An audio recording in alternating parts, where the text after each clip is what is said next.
આ ટિફિન આવી ગયું છે અને આપણે રાતે હલરનું કામ શરૂ કરવાનું, ઘઉં કાઢવાના છે આ રાતે. હો હા, ઓલા વરસાદની આગાહી છે ને આંબાલાલની, એટલે આ બધું કરવું પડે.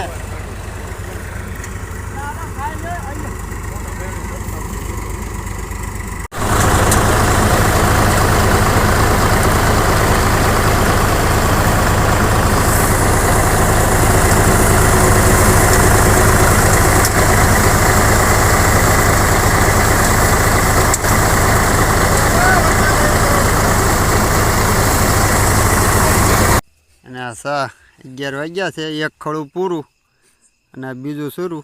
હજી એક કાઢવાનું છે અમારે બાહુબલી. આ બાહુબલી સવારના વહેલા 4 વાગી ગયા છે. આજ આપણે 3 ખળા લેવાના હતા એટલે મોડું થઈ ગયું છે. હવે આ હલર જાય છે અને આપણે એની પાછળ જઈએ છીએ, કારણ કે ડ્રાઈવર કહે છે કે દીપડો છે એટલે બીક લાગે, એટલે વાંહે હાંકજો, એટલે આપણે પાછળ હાંકીએ છીએ.